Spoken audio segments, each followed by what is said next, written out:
Bom, nós colocamos aqui como pauta da nossa conversa alguns assuntos de interesse comum.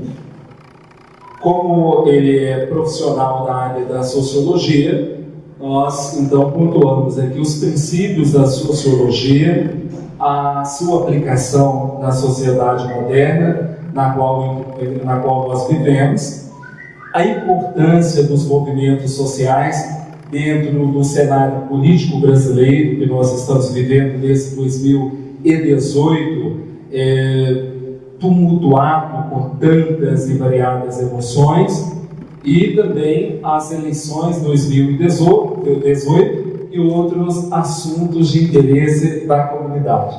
Então nós vamos pautar a nossa conversa com esses pontos basilares, mas inicialmente eu gostaria de conhecê-lo, conforme a gente já faz de costume, um pouquinho melhor da sua história. A informação inicial que eu tenho é que o senhor é mineiro, do interior do estado, mas já está radicado, encardinado em Belo Horizonte já há alguns anos.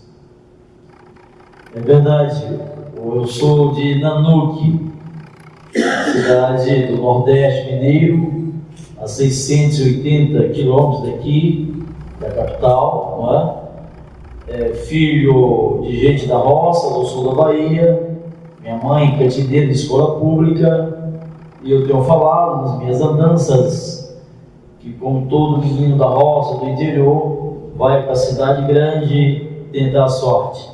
E assim é que eu fiz, lá com os meus 16 anos de idade, fui para a capital tentar futebol, fiquei um ano no Galo, depois 6 meses no Guarani de Campinas, então tentando a carreira de futebol, isso não dando certo, me filiei ao Exército Brasileiro e fiquei 1 ano e 8 meses no Exército Brasileiro.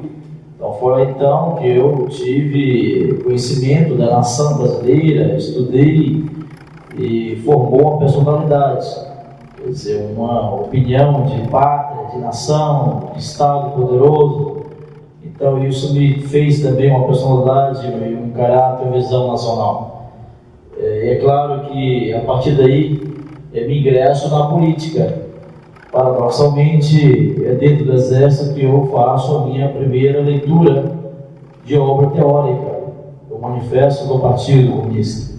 E apaixonei com a luta revolucionária, com a utopia do socialismo, que é o meu modo de ver, que é o que me forma, o que me move, o que me comove, que preside minha ação, é o bem comum. As pessoas que eu dedico a minha obra, então é uma obra social, 100% obra social. Isso me fez chegar à universidade, passei vestibular de odontologia, depois cursei enfermagem no UFMG e concluí então a minha formação acadêmica em sociologia na PUC, mas sempre trabalhando e lutando muito, né? Viajei todo o interior de Minas, 28 anos. Portanto, foi comum na minha vida toda sair da capital e ir à Zona da Mata, ao sul, ao Triângulo, ao norte, enfim. Era comum chegar ao Jequitinhonha e reunir com 3 trabalhadores da zona rural, alunos de candeeiro, enfim, organizando o nosso trabalhador rural. Ao mesmo tempo, fui assessor de sindicatos metalúrgicos em toda a cadeia automotiva e moderna da Fiat Automóveis, da Manz, da Bel Mineira. Então também tive esse lado, né, de um jovem recém-saído do movimento estudantil, e minha primeira ação social de luta e de combate político foi a defesa da classe trabalhadora operária nas suas mais diversas experiências, desde uma CIPA, da democracia inteira na fábrica, as suas campanhas salariais, de todo jeito. Então isso estou formando, um seio, uma forma, me projetou para outros áreas, né? Enfim, você deverá perguntar daqui a pouco, mas essa então é a minha, digamos, a minha apresentação. Em resumo, filho de gente da roça, sim, saí de cidade grande, lá eu estudei e lá ingressei na vida política e social. Bom, atualmente o senhor está casado, é pai de família. Sou casado com a Carmen Abigail, sou pai de 2 filhos, o Nicolas e o Arthur. O Nicolas, 24 anos, faz engenharia civil no UFMG, e o Arthur acabou agora de concluir o segundo grau, é jogador de futebol. Os primeiros contatos com esta região de governo, com esta nossa região, como se deu esses primeiros contatos? Isso aí já vai para idos de 25 anos atrás, não é? Ou seja, é parte dessa minha vida de 28 anos, de idas e vindas. Passei muitos anos aqui, indo para Montes Claros, para Pirapora, e aí chega um tempo que quis Deus que eu conhecesse o meu amigo Toninho Carneiro, de Laçance, digamos, oriundo de Laçance, da zona rural de Laçance, notadamente a comunidade de Santa Maria. Ao mesmo tempo tive a oportunidade, o enorme prazer de conhecer o meu amigo Gerson, que está ali, um grande homem político, um quadro, militante da causa popular, e muito recentemente, mas parece que já são 20 anos, né, Emerson? Eu tive o prazer de conhecer o Emerson, uma amizade assim curta, mas parece que a gente já se conhece há 20 anos. Aqui eu conheci o Emerson, conheci o nosso amigo John, que está ali, né, com a sua família, acabei de conhecer também a família, a esposa, o irmão, e assim fui formando. Hoje eu estive na casa de boa parte de vocês, não tive o prazer de ir à casa da Biota, mas passando lá pertinho, e eu disse, mas tem que passar aqui na Biota, a Biota ficou para trás e aqui eu estou conhecendo a Biota. Mas nós fomos na Dona Maria, lá em cima, e tive o prazer hoje enorme de conhecer a Edna. Cadê a Edna? Está onde? Está lá no cantinho, não é? Nós filamos a bola lá hoje. Nós almoçamos, tomamos banho, café, suco, água, e foi uma festa. Então isso, e assim, então é tão gostoso isso, porque como diz, eu sou do Vale do Mucuri, irmão do Jequitinhonha. Eu chego ao norte, eu estou em casa. Então tudo isso que fizemos hoje, e eu estou brincando, é verdade, parece uma relação de 20 anos, mas tem explicação sociológica para isso, Isso se chama-se identidade, ou seja, está dentro de uma categoria que se chama pertencimento. Então isso que faz aqui a sensação de que nós nos conhecemos há muitos anos. Então isso é pertencimento, isso é identidade, E isso me faz aqui nesse momento muito feliz, muito satisfeito com essa bela amizade que eu estou fazendo. Mas recentemente as informações que eu tenho é que o senhor Zito Vieira fez parte de uma importante empresa do governo do estado de Minas Gerais, mais precisamente a Codemig. E lá, quais que foram os trabalhos realizados em favor de Minas e dos mineiros? Assim, para quem esqueceu, para quem não sabe, a Codemig, a Companhia de Desenvolvimento Econômico de Minas Gerais, chamada Codemig, é uma poderosa estatal. Me permita que aí mais um pouco, mas a Codemig ela é a empresa que administra os royalties do nióbio, notadamente nióbio, uma empresa muito conceituada em Minas, nacionalmente e internacionalmente. Basicamente ela trabalha com nióbio de Araxá, mas ao longo dos anos, sobretudo agora em nosso governo, Fernando Pimentel, que é o meu governo, nós estamos diversificando a pauta da Codemig. Portanto, a Codemig hoje ela tem uma diretoria de alta tecnologia, ou seja, no sentido de buscar a chamada internet das coisas, a fabricação de helicópteros no sul de Minas, em Itajubá, a manutenção de turbina de aviões aqui na cidade de São José da Lapa, perto da Grande BH. Então essa seria sim uma, digamos, parte importante da diretoria de alta tecnologia, para não falar de todo o conjunto de empresas de chip, etc, notadamente aqui a chamada internet das coisas. Então isso está dentro da diretoria na Codenig que se chama Alta Tecnologia. Ao mesmo tempo, na Codenig tem lá a nossa diretoria de turismo e negócios, da gastronomia, que a gente chama diretoria da indústria criativa. Perfeito? E nesse aspecto é uma diretoria também estratégica. Hoje foi um assunto muito badalado, de Laçança para cá, aqui em Coveiro, hoje, durante todo o dia. Amanhã, lá em Pirapora, vou ter o prazer de debater assuntos que diz respeito ao turismo. Portanto, a parte do turismo é um aspecto que me atrai do ponto de vista do conceito de economia limpa. Então, você viu, eu falava que a França é o que é hoje em função do turismo de Paris. Então, todo o PIB francês, boa parte dele hoje, um enorme percentual, é formado pela chamada indústria criativa, indústria limpa, o turismo. Portanto, voltando para cá, nós temos aqui o circuito Guimarães Rosa, quer dizer, estamos toda a nossa região eternizada nessa obra fantástica.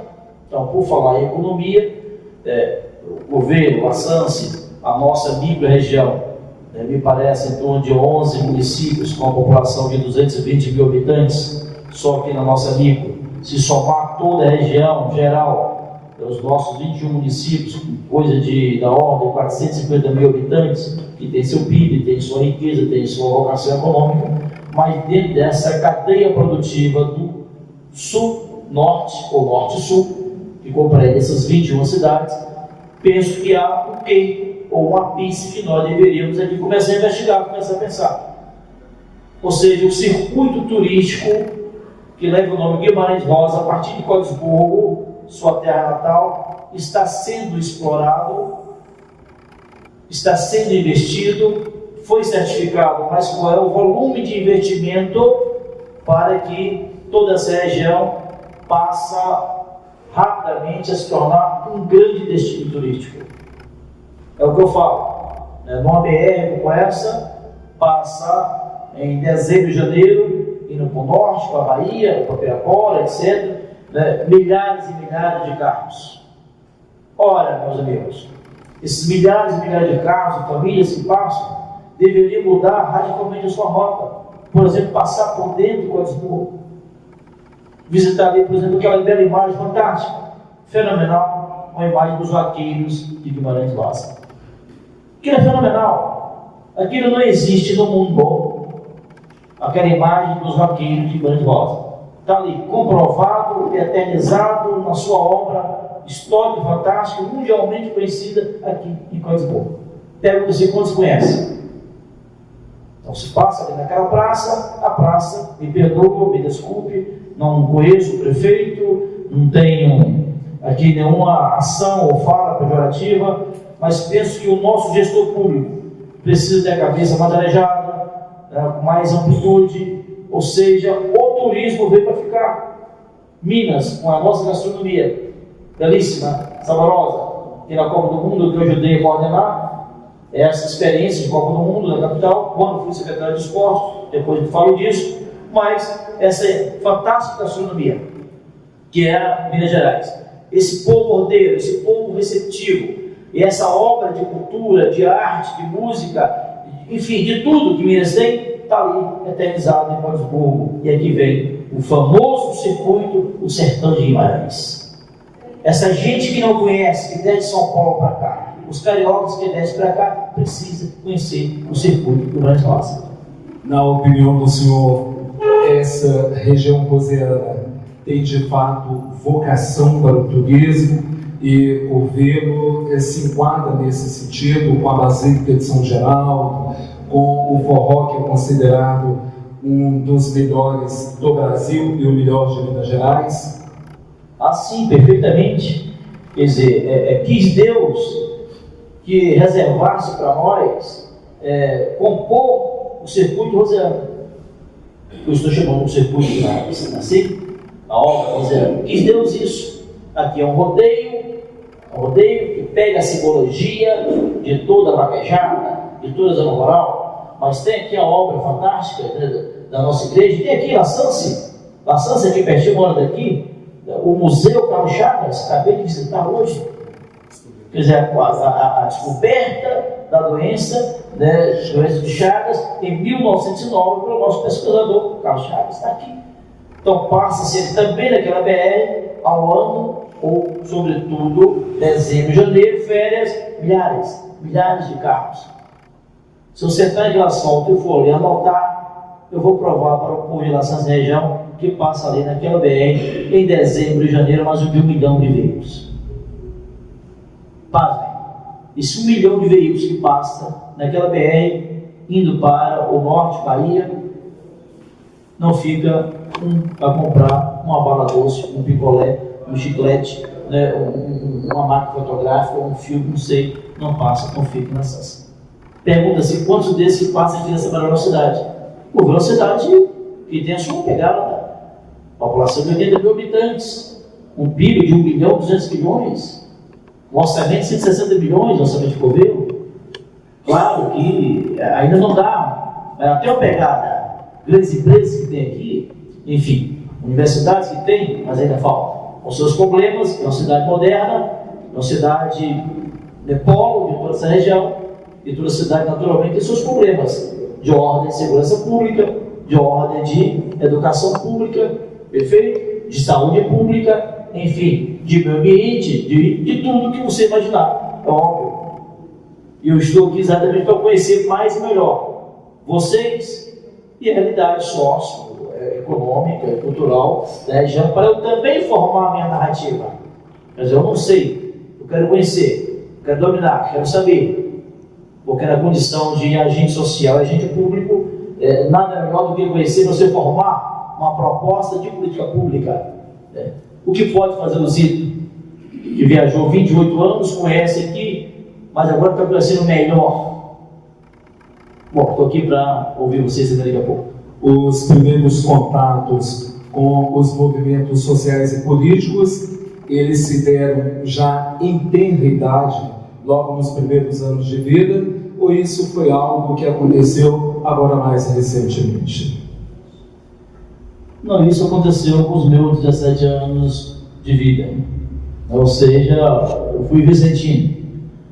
Então, chego de Nanuque, vou morar com a minha irmã, meu cunhado, um operário metalúrgico da Fiat Automóveis, e ali as minhas primeiras atividades.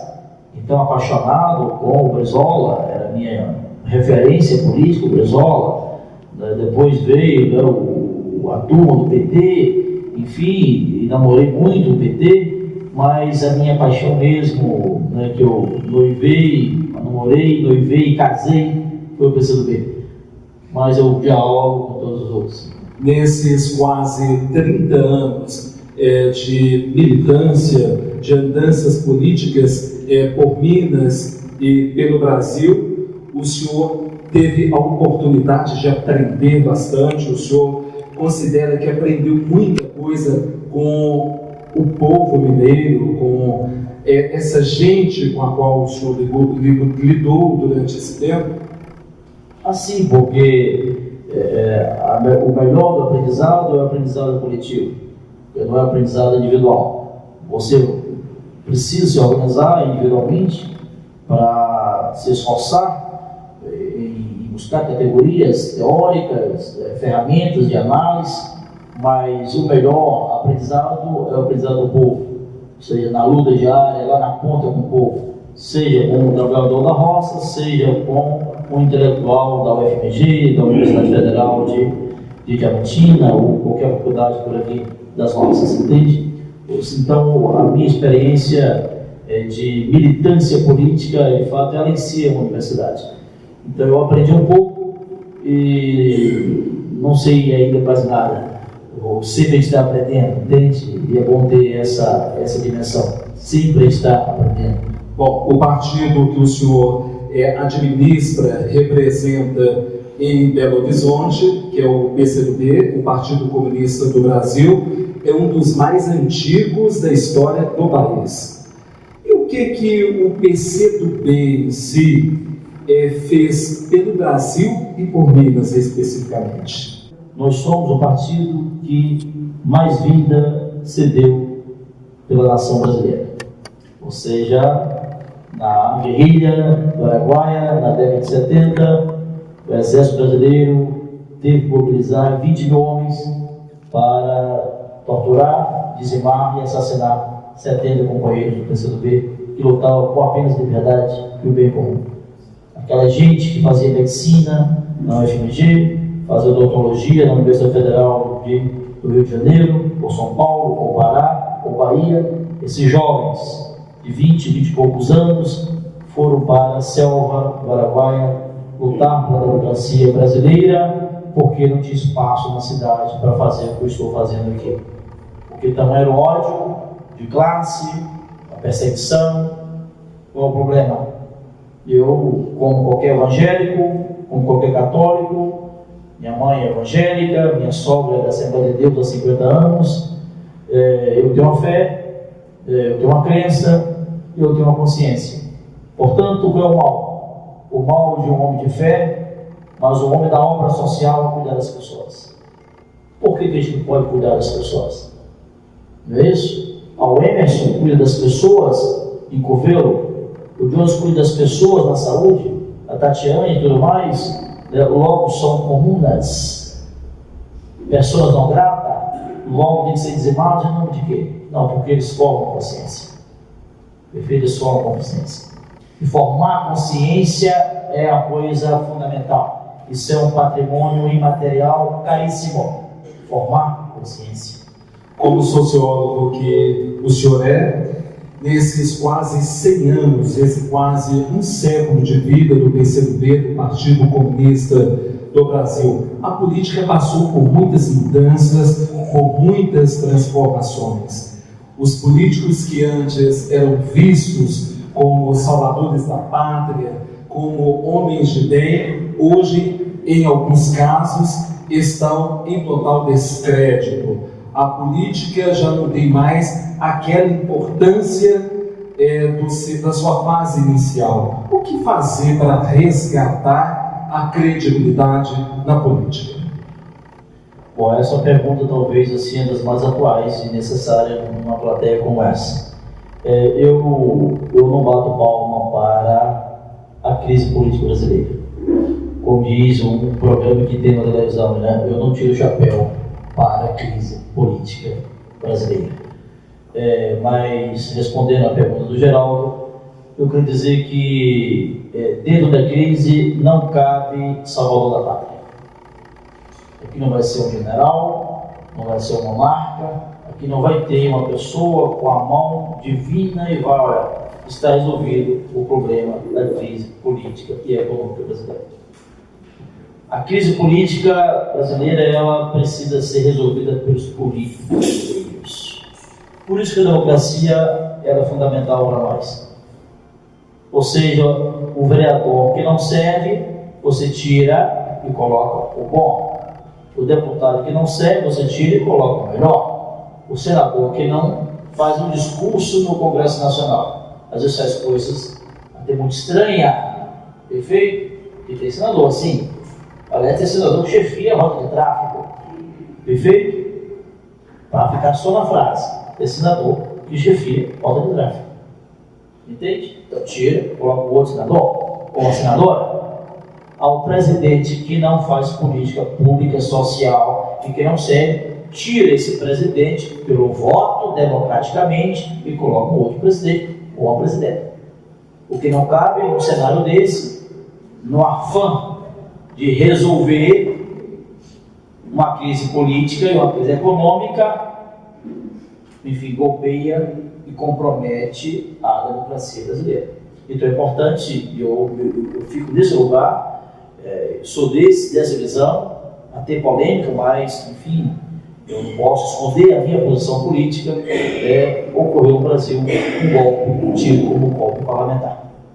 Certo? Então, a presidenta, eleita democraticamente, ela foi impedida por ser honesta. Assim, numa linguagem muito simples, ela foi impedida por ser honesta. Ou poderia chegar mais íntimo ao que ocorreu mesmo. É claro que precisava de mais tempo, porque as variáveis que levaram a elite brasileira, ou parte dela, não toda, num consórcio do sistema financeiro, um consórcio midiático, e formar uma opinião dada uma escassez econômica internacional, porque a crise já estava chegando no Brasil mesmo, já havia chegado no Brasil a crise econômica, do governo Dilma, inevitável. Se o Lula bebeu na liquidez econômica mundial e foi capaz de distribuir renda, assegurando políticas públicas importantíssimas, universal, como, por exemplo, um filho de vaqueiro de Guimarães Rosa fazer medicina na UFMG, isso é um feito histórico.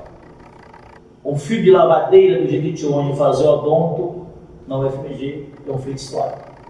Então, eu viajei mais de avião, eu comprei mais, 30 milhões de brasileiros saíram da classe C para a classe B, uma mobilidade social fantástica, entende? Esse país era reconhecido mundialmente como a oitava economia mundial. Esse país, ao lado da China, da Índia, da Rússia e da África, formou-se o BRICS, ou seja, um PIB fundamental. Esse país ousou criar uma moeda internacional para competir com o dólar.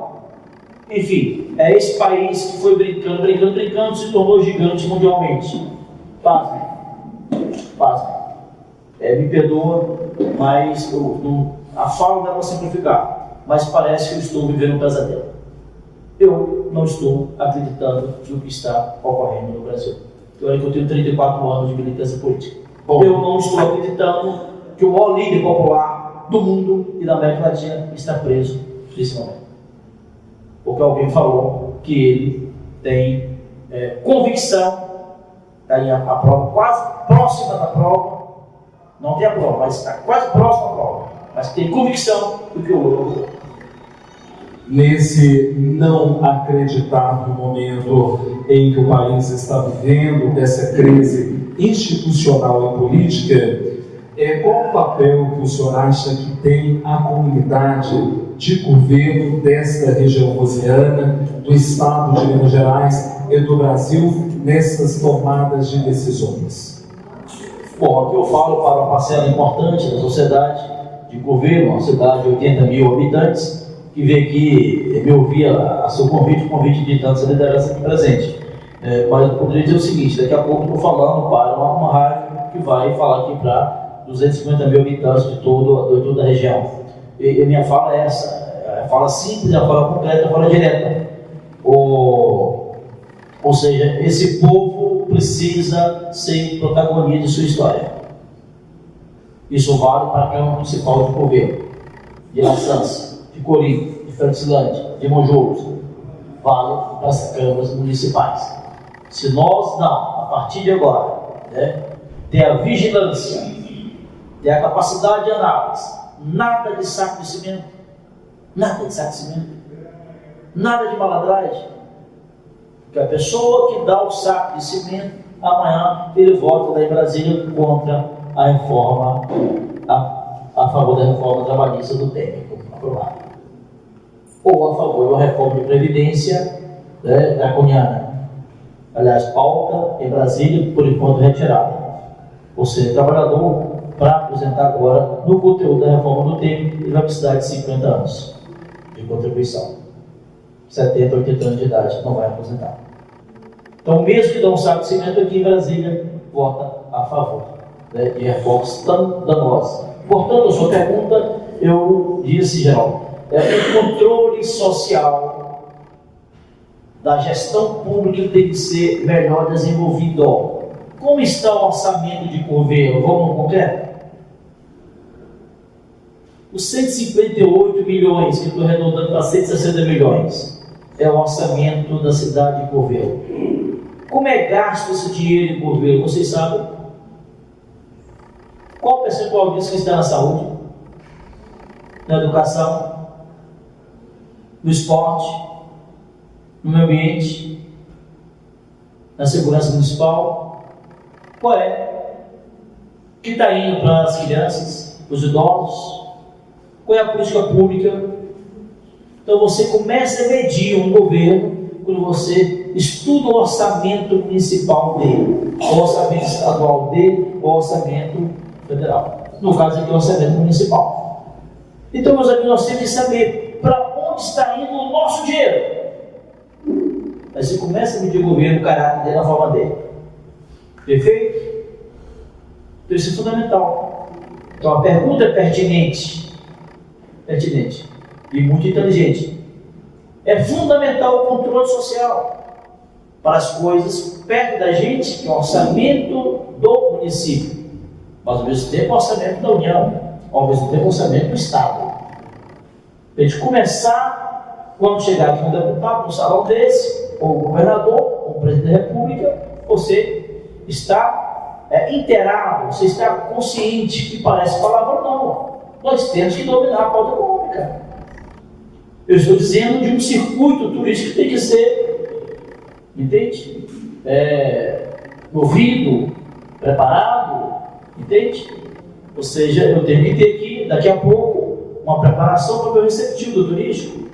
As minhas secretárias têm que falar aqui bilíngue, o inglês, o francês.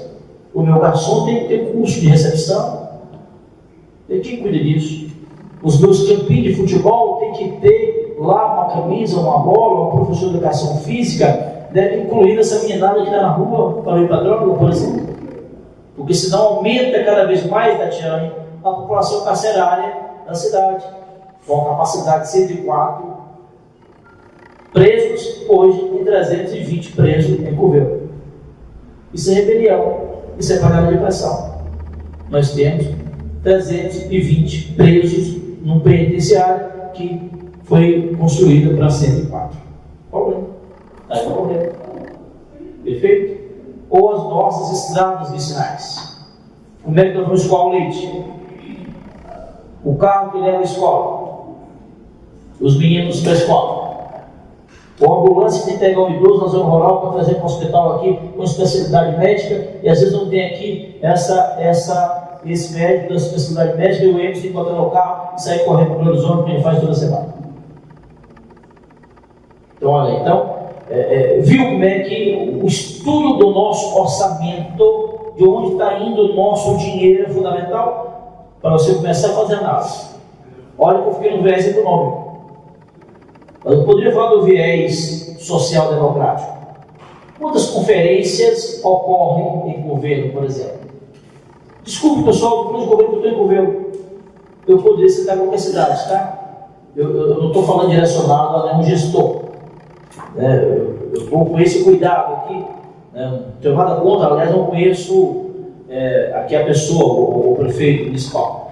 Eu estou falando de toda a 21 cidades do norte, do sul, norte. Então não precisa ter controle. Qual é o caráter democrático deles? Há uma conferência de saúde? Como o cara aqui por lei da federal tem que ter conferência de saúde, senão não recebe o repasse federal. Tem que ter conferência de saúde, senão não recebe o repasse federal. Mas espere a cultura. E o esporte? E a moradia? E os negros? E os índios? E a gente simples, que quer ter um controle social, portanto, se tem participação popular, tem controle social. Se não tem conferência, não tem controle social. Bom, como é que o senhor analisa a sociedade? Porque o senhor, como sociólogo, é estudioso da sociedade, é uma ciência que estuda a sociedade.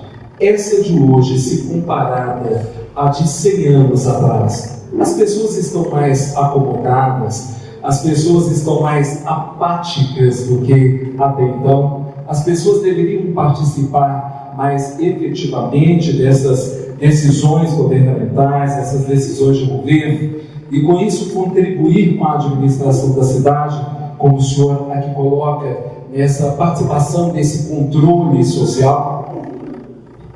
Bom, definitivamente, Geraldo, é incomparável. Quer dizer, o Brasil avançou de forma veloz. Quer dizer, 85% a 87% de nossa população é urbana e não rural. Já foi ao contrário na década de 70. Quer dizer, exatamente como o atacar, nós tínhamos praticamente a metade zona rural, zona urbana. Hoje a nossa população, praticamente 90% dela, é zona urbana. E na base, então, dessa sociedade urbana, nós podemos chamar aqui que vivemos um mundo social complexo. As cidades são complexas, são difíceis de estudar, de analisar, de compreender. Elas são complexas. Perfeito? Porque as variáveis, as motivações, a consciência é outra consciência. Então, eu poderia citar. Essa juventude aqui, ela está no Zap em média 6, 7, 8 horas por dia. Ou está na internet 10 horas por dia.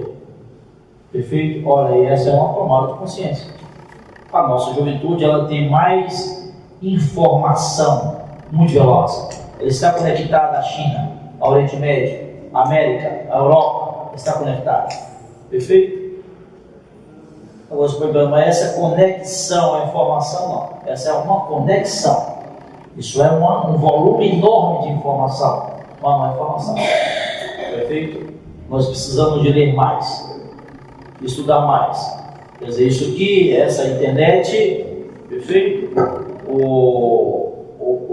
Os nossos iPhones fundamentais, decisivos, eu quero dizer que são inseparáveis, porque isso é tecnologia para ser usada. Perfeito?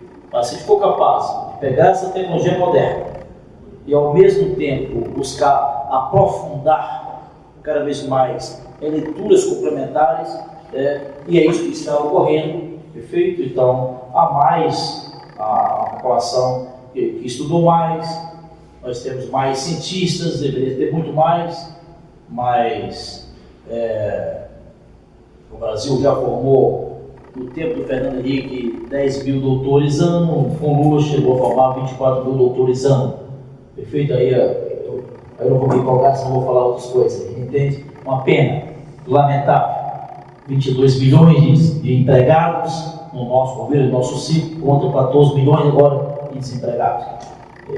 Formam 22 mil doutores, ou seja, de cérebros, intelectos, que nós exportamos para o mundo inteiro. Né? A passagem da crise, ela se faz dentro do processo democrático, no controle social, ouvindo o contraditório, que não eu aqui provocar a intolerância, o ódio, a disputa, a matança, perfeito? Ou implantar no Brasil o fascismo, como estão implantando em várias comunidades, etc, etc. Então, qual é a sociedade do Brasil hoje? Ela é mais moderna, ela é mais consciente, ela é mais organizada, mas é insuficiente. A batalha é gradual, ela é processual, que eu tenho que educar, eu tenho que formar, eu tenho que conscientizar, que você não conscientiza, né, está no dedo, né, não é na porrada, é um processo. Viu como é que um projeto nacional ele preside? Ou o projeto nacional preside. Então eu não posso vir aqui, na condição de um pré-candidato a deputado federal, deputado estadual, eu sou nesse momento pré-candidato a deputado estadual, eu não posso vir aqui meramente simplificar minha relação com vocês pedindo voto. O que vocês estão pensando em governo? Ou em Franciscante, ou em Assange, ou em Corim? Vocês estão pensando o quê? Como é que é a vida do Norte? Qual a relação disso aqui com o Brasil? Com a capital? Com Confins, com Pampulha, com São Paulo, com Rio de Janeiro? Como é que é? Então, por tudo eu pergunto. Um deputado que vem aqui pedir voto, não é razoável, meus amigos, ter 15 mil votos em Curvelo e não ter retorno para Curvelo. Seja federal, seja estadual, não vou dominar. Não precisa dominar. Não importa, ter 10 mil votos, 15 mil votos, 13 mil votos em Curvelo, qual é a correspondência para esse povo, para essa população de 80 mil habitantes? Você discute o quê? Porque a rigor, geral, a rigor, eu sou obrigado a dar conta de vários temas, pela minha formação, pela minha experiência de vários temas, todos eles, sem exceção, todos. Graças a Deus eu estudo, pesquiso todos. Agora tem um que eu sou obrigado a dominar mais, que é exatamente isso, a economia. Ou seja, o Curvelo vai ser bem melhor, mas bem melhor, o dia que o Curvelo chegar a 3 bilhões de PIB. E o que manda é PIB. PIB é riqueza. Se eu tenho riqueza, eu distribuo renda. Então, 1 bilhão 200 milhões de PIB de Curvelo ainda está insuficiente. Mas como resolve o PIB, Zito? Tem que ter mais a malha, como é que é o nome da empresa? Maria Malha. Eu tenho que ser mais Marias Amálias. Gera quantos empregos? Amália? Mais de 1.000 empregos, é isso? Mas de repente você fala, Pazito, você está muito entusiasmado, pô. A Maria Amália, você tem? Maria Amália? A Maria Amália, né? Pô, não me Maria Amália. A Maria Amália, poxa, mais uma dessa aqui nós somos muito bem, ótimo.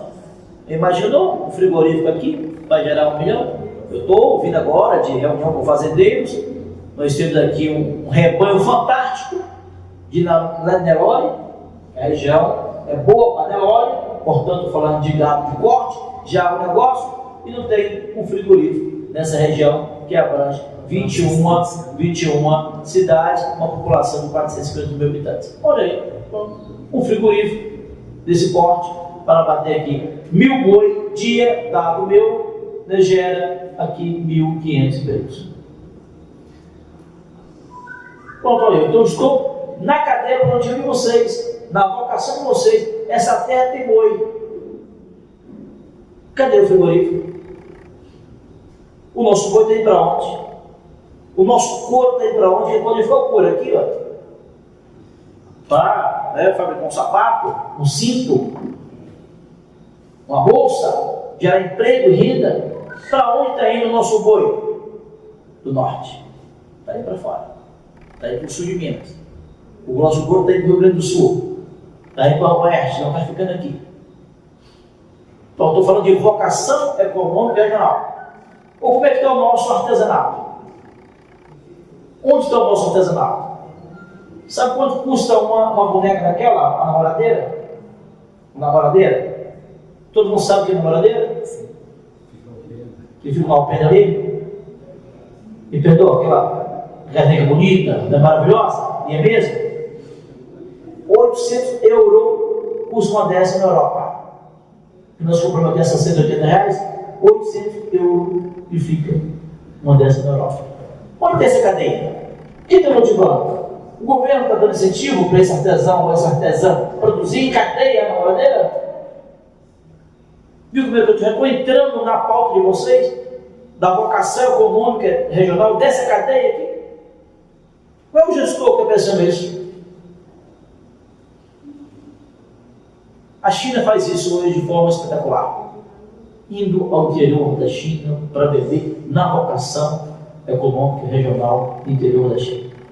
O senhor coloca aqui uma informação importante e já adiantou o que eu posteriormente iria dizer.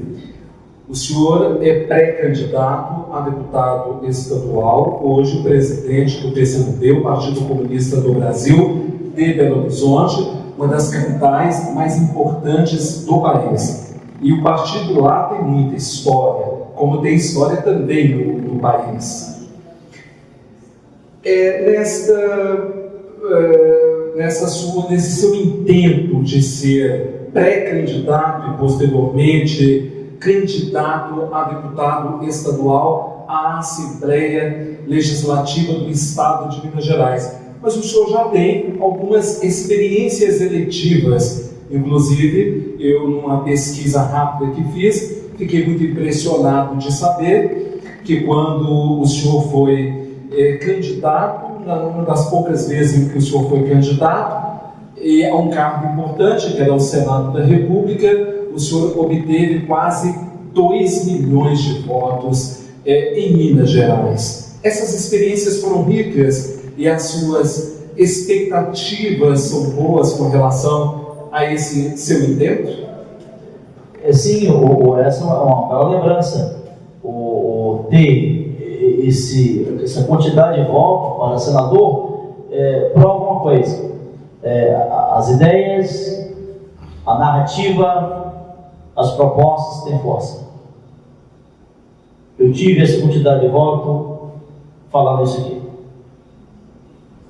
Eu não sou de Lava Jato, eu não sou fazendeiro, eu sou industrial, eu sou um sociólogo. Então, as ideias, a fala, o domínio de realidade gera confiança. Se gera confiança, gera compromisso. Então, foi isso. Essa é uma experiência fantástica. Quer dizer, eu, graças a Deus, com essa experiência, fiquei conhecido do estado inteiro e internacionalmente. Então eu quero agradecer meu povo. Infelizmente não tenho dado aqui, eu tinha de cabeça da minha votação aqui, minha assessoria está aí, para ver depois. Eu tive uma bela votação para senador aqui em 2010 em governo. Entende? Então eu fico grato, isso aprendi muito, porque isso me forçou a estudar o Jequitinhonha. O Jequitinhonha não fala com o sul, o Triângulo não fala com a Zona da Mata, o Val do Aço não fala com o norte. É um estado maior que a França, que essas regiões não se falam. Então também não há um plano estadual integrado de desenvolvimento. Uma pena, nós não fomos capazes de fazer isso. Foi uma experiência aqui com os impostos regionais, mas a grave crise econômica do Brasil e de Minas, uma herança maldita herdada de 9 bilhões de déficit, não nos permitiu ousar esse plano de desenvolvimento integrado no Estado. Mas é uma meta minha. Bom, nós agradecemos a cobertura da Rádio Antena 10 de Felizlândia, aqui representada pelo radialista José Alberto Aidez Lopes, e também ao Clique Curvelo, nas pessoas de Jonathan Guedes e Igor, fazendo a cobertura desta nossa conversa, para que posteriormente as pessoas possam ver como se deu essa nossa conversa e ficar devidamente registrada para a história. O senhor será candidato ao cargo de deputado estadual. Curvelo está carente, como a região toda, de bons representantes. Que a gente interessada em representar tem vários. Quais que seriam, a grosso modo, os planos e projetos do senhor para a nossa região, de forma especial para Curvelo? Ser um deputado presente, participativo, um deputado que vai estar em contato direto com as pessoas? Bom, eu tenho que ter, primeiramente, um agradecimento a essa oportunidade, mais uma vez que você está aqui me permitindo. Eu só posso, amigos e amigas, ser candidato, e mais do que isso, ser deputado, se for para representar vocês. Sem isso não tem sentido a minha candidatura, porque isso não se trata de um projeto pessoal individual. Eu só posso chegar à Assembleia, que julgo que estou apto, preparado, depois de 34 anos de militância. Tenho falado, eu não sou filho do Belvedere, eu não sou filho da Barra da Tijuca, eu não sou filho da Avenida Paulista, eu sou filho de uma cantineira de escola pública e de um vaqueiro do sul da Bahia. Então essa é a minha origem. Se eu nasci aí, em berço de pobre, eu tenho a obrigação moral de cuidar de meu povo. Essa é a primeira coisa conceitual. Então eu tenho um lado na política. Eu não trabalho com os poderosos. Eu tenho um lado na política. Eu sou do lado da classe trabalhadora, de meu povo simples. Segunda coisa, também não cai na armadilha. Eu vou votar no candidato de Curvelo porque logo ele vai nos representar melhor. Não, eu não sou candidato de Nanuque, minha terra natal. Obviamente eu vou ter uma bela votação lá, mas eu não sou candidato de Nanuque. Eu sou candidato do estado de Minas Gerais. Eu tenho que pensar Minas. Eu tenho que politizar Minas. Eu tenho que conscientizar Minas. Cuidar de Minas mais e melhor. Portanto, se eu estou aqui conhecendo mais e melhor o norte, La Santos, Curvelo, Felizlândia, Pirapora, Guarda-Pau, Monjoso, logo, se eu conheço mais, aumenta a minha responsabilidade com esse povo. Então, a minha presença aqui, hoje mesmo, eu tive uma experiência fantástica com eles. Visitamos aqui uma dúzia de casas, só liderança, pessoas simples. Em geral, as pessoas não querem muito dó. O nosso povo é simples. Nosso povo quer carinho, quer afeto, quer atenção. Se tem carinho, afeto, atenção, tem respeito. Essas coisas juntas, a gente pode ajudar a resolver o problema do emprego, da saúde, da educação. Agora, esse candidato que se diz, né, dono de voto, nós temos que renovar ele. Acabou o candidato, o grande empresário, o grande fazendeiro, o grande isso, o grande aquilo, né, o grande médico, não sei o quê, etc, etc. Acabou esse proprietário de voto, porque a nossa consciência é outra. Por isso, eu estou valorizando enormemente aqui o debate, porque é uma conversa franca, honesta, transparente. Aqui não tem truque, a conversa aqui é transparente, como diz a favela. O papo aqui é reto. Entende? Nosso papo é reto. Perfeito? Então, deputado, eu tenho a obrigação moral de cuidar de quem está confiando em mim. Perfeito? Então, eu tenho um compromisso mais de cuidar, um compromisso de quem está cuidando de mim. O conjunto das outras coisas, em terceiro lugar, que você perguntou, o conjunto das outras coisas, eu arrisquei aqui ideias da economia, porque a economia, a geração de emprego e renda se faz com mais PIB. Então, não se assuste, eu serei o deputado que vou batalhar incansavelmente por mais empresa para a região.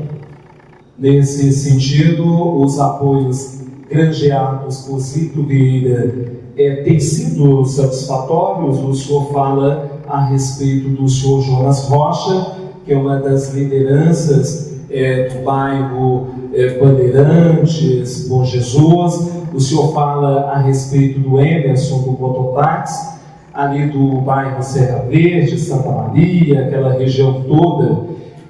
Além destas pessoas, as outras pessoas envolvidas nesse contexto têm sido receptivas com o seu nome e com essa possibilidade de representatividade do senhor na ALMG? Sim, é isso que me move, porque objetivamente você vê que há pessoas sérias. Portanto, nesse exemplo que você fala, me comove, me move e aumenta a minha convicção de que tem jeito a crise política, porque há homens pouco sérios. Você citou dois. Eu poderia citar uma mulher, a Edna, o Atati, acabei de conhecer, ou meu amigo aqui, gerente da Caixa Econômica, o Gilberto. Entende? Ou seja, tem jeito a crise política. Perfeito? Então, por isso que eu falo, amanhã será melhor do que hoje. Não conhecer meu cara, conhecer meu né, meu. Eu sei que é uma pessoa séria. Ô, Dona Maria lá do.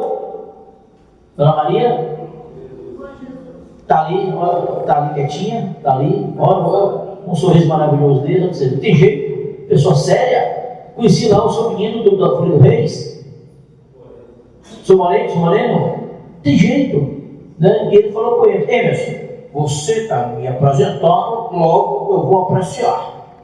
Entende? Porque é um cheque branco, né? Ou seja, o Emerson está me dando um cheque branco. Ele pensou, vai votar em mim porque ele está fazendo a transferência para dar credibilidade dele, da seriedade da para mim. Entende? Olha, então tem jeito. Com essa experiência vivida e acumulada ao longo desses mais de 30 anos de movimentação, de militância política, o senhor acredita piamente que uma pessoa simples, uma pessoa do povo, possa chegar nos cargos mais elevados de representatividade quando a população quer? Assim, o mundo está cheio de exemplos, né? A Bachelet do Chile foi isso, a presidente do Chile. O Lula do Brasil. Quer ver exemplo mais fantástico? Um operário metalúrgico retirante do Nordeste brasileiro chegar à presidência da República Brasileira, eleito, reeleito, fez a sua sucessora e a sua sucessora foi reeleita. Isso incomodou a elite brasileira e mundial interessada no Brasil. Leva a Uesa. Se alguém... Leva a Uesa, Polônia. Sim. Se alguém perguntar qual foi o motivo que orientou mesmo essa ação golpista? Está aí uma pista. Nós encomendamos um poder midiático do sistema financeiro nacional e internacional. Perfeito? Nós encomendamos. Essa nação tem tudo para crescer. Então você diz, tem jeito que tem, basta acreditar, basta ter união, ter projeto, ter consciência, ter transparência, ter visão estratégica, né? Aquela menininha lá no canto, ela tem que ser uma médica, ela tem que ser uma doutora, uma enfermeira, uma administradora, uma contadora. Eu sou novo assim, os meus filhos precisam ficar melhor do que eu me entrego totalmente aos meus filhos, é assim. Nós nos entregamos totalmente aos nossos filhos, às nossas filhas. Eles precisam ter um Brasil melhor do que o meu Brasil de hoje. E assim me movo, e assim me comove, e assim trabalho. É assim. E como então meu filho e minha filha vai ter futuro se os políticos do Brasil não estão dando um bom exemplo? Como esse país retoma um crescimento econômico para ter investimento, meu Deus? Mais uma vez, invoca a China. A China investe 40% do seu PIB. Nós estamos investindo 15%. Precisa investir 25% no Brasil. Se investir apenas 15%, são 14, 20 milhões de desempregados e não empregados. Está aí uma pista. Agora tem que renovar a política brasileira. Não tem jeito. Tem que renovar. Acabou o político tradicional e histórico. Esse acabou. Esse vai ter que vir com vocês, convencer vocês.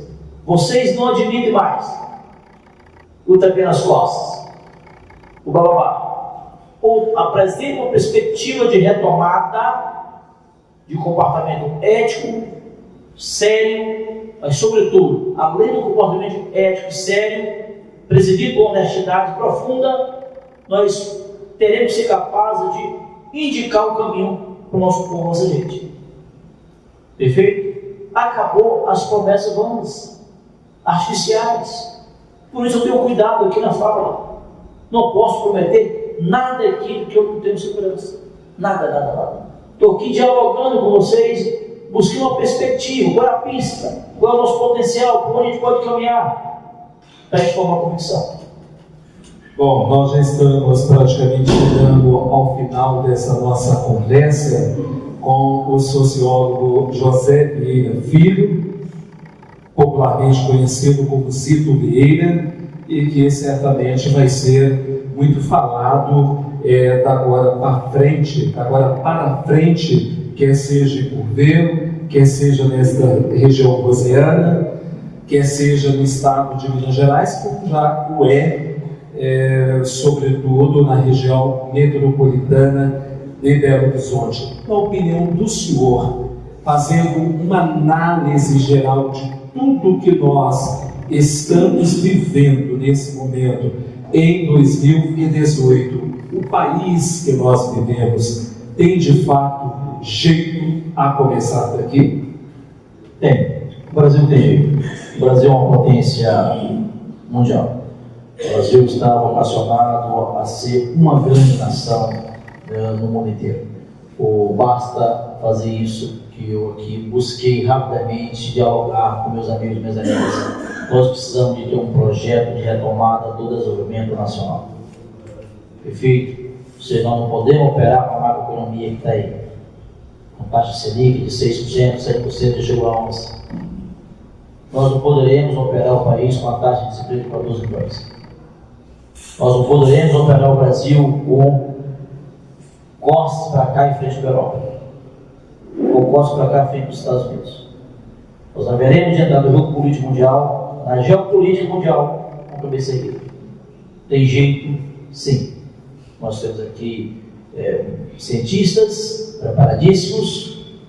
Por exemplo, a Codemig, que eu fui diretor, investe na UFMG 25 milhões na produção do grafeno. O grafeno é o metal 1000 vezes mais veloz do que o cobre. Fundamental para a indústria bélica, indústria de defesa. Fundamental. 1000 vezes mais veloz do que o cobre. Tem 4 países no mundo que fabricam grafeno, derivado da grafite. E o Brasil, nós temos a maior reserva de grafite do mundo, no Nordeste brasileiro. Nós investimos 25 milhões no FMG. O Canadá produz, Singapura produz, Estados Unidos produz, é a China agora. Nós somos o quinto. E a Codemig é a única estatal no mundo a colocar na UFMG 25 milhões para produzir o grafeno. Parte importante de nossos cientistas da UFMG foram embora para Singapura para produzir grafeno em Singapura, porque o Estado brasileiro e Minas Gerais não tinha, né, investimento na área. Então tem jeito. Então nós temos um contingente de cérebros, de intelectuais, de homens e mulheres preparados para, então, a gente dar conta dessa nação. Citei rapidamente para vocês. Vocês sabiam que nós produzimos em Minas Gerais, em Itajubá, o melhor helicóptero de combate do mundo? Tecnologia francesa. Pois é, nós produzimos o melhor helicóptero de combate do mundo. Está em Itajubá, Minas Gerais, num consórcio Brasil-França. Entende? Você sabia que nós produzimos um dos mais preparados tanques de guerra do mundo? Minas Gerais? Não estou falando de Minas Gerais. O Guarani, Iveco, Sérgio Lagoas, e fui à produção, Exército Brasileiro. Então tem jeito, o Brasil tem jeito. Você sabia que nós somos o 6º produtor de café? Se Minas Gerais for sozinha, para Minas Gerais, tá? Sozinha nós somos o 6º produtor de café mundial. Nós somos o primeiro. Entende? Estou falando de uma commodity agrícola. Na nossa balança comercial, a nossa commodity agrícola fundamental hoje do peso da balança comercial brasileira. Se você pegar aqui toda essa região de Unai, Paracatu, vocês vão ver, é comum uma fazenda em Unai ou uma fazenda em Paracatu, sai dela diariamente 20 carretas carregadas de soja para os portos exportar.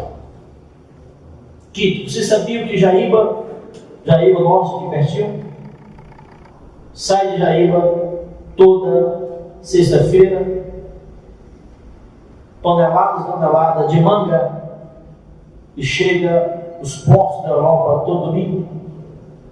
A manga do Jaíba está na Europa todo domingo. Sai daqui, vai para Guarulhos, Porto de Santos, para a região toda.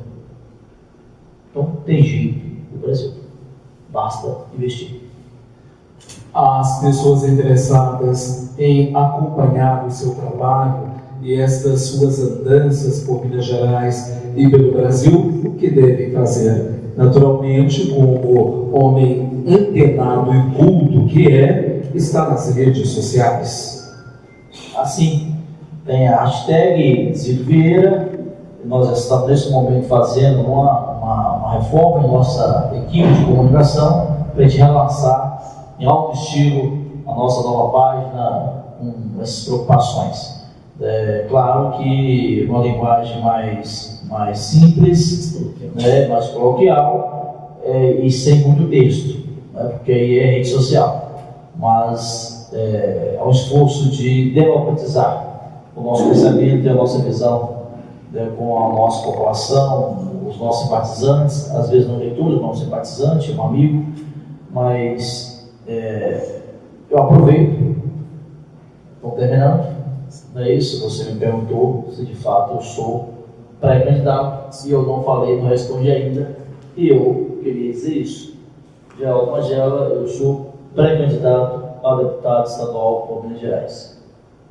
E se eu for capaz de gerar confiança em você, em seus amigos, suas amigas, eu vou precisar de apoio, porque eu não posso pedir voto.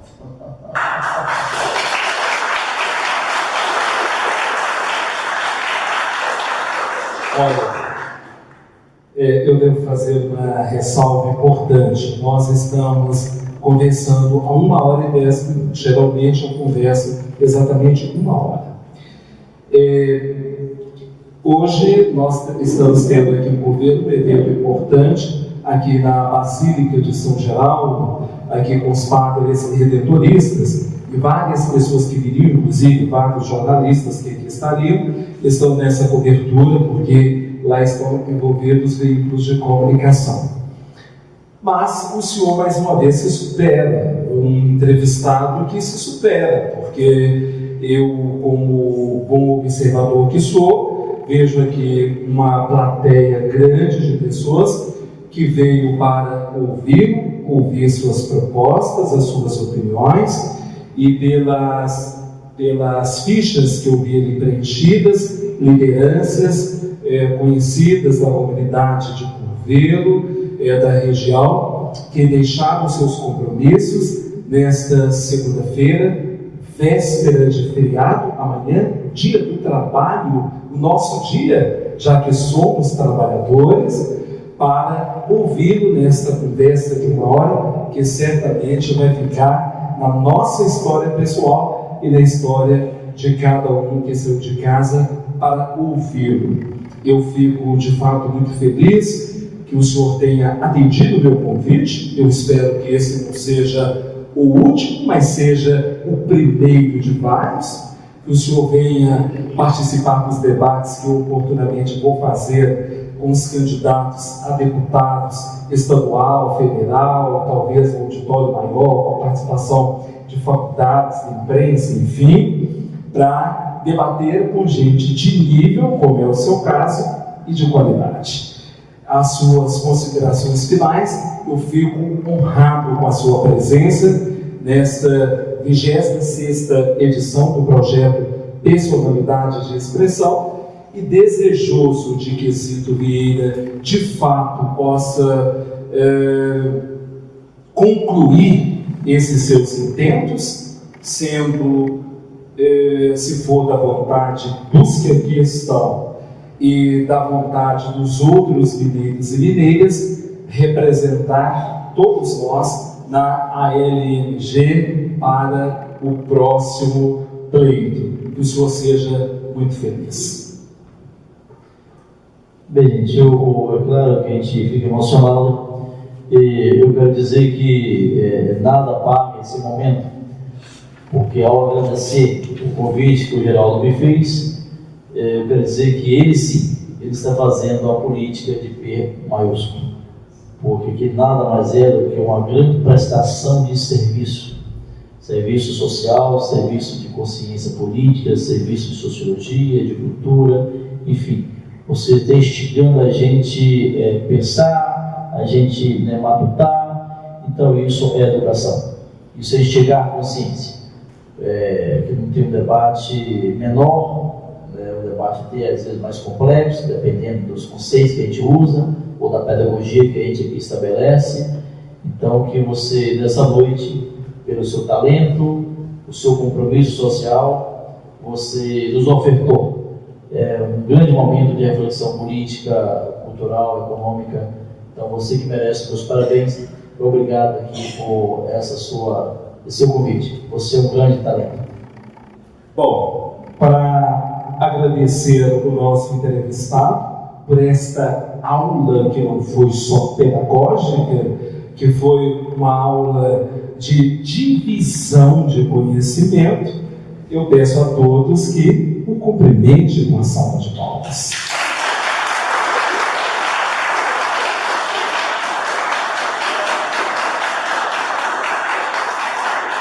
E, pelo visto, se eu conheço bem o povo de Curvelo, que não é de bater palma para qualquer pessoa, isso vai se transformar em bons e profícuos resultados. Eu pediria às pessoas que não tiveram oportunidade de preencher o formulário que ali está colocado naquela mesa onde estão duas cadeiras, que o possa fazer para mim depois, para que o senhor Zito Vieira depois possa agradecer e contactar com vocês. Quem tiver alguma dificuldade para preencher, a Andréia ou Geraldo Heleno, que já estão colaborando comigo, vão nos ajudar, mas que ninguém deixe de preencher ali os dados direitinho, para que o nosso entrevistado possa saber quem aqui esteve. Eu agradeço ao Clique por ver, sempre clicando tudo e informando a todos com notícias bem sucintas. O senhor depois deve clicar lá para ver o que aqueles meninos talentosos fazem.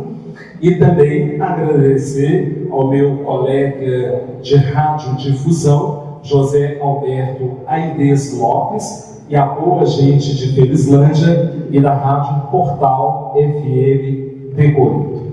Nós vamos ter, para molhar a fala, no nosso bate-papo, uma cervejinha, um refrigerante e uns salgadinhos, porque, afinal de contas, ninguém é de ferro. Eu espero tê-los numa outra ocasião, quando nós receberemos outro convidado. Uma salva de palmas para todos nós.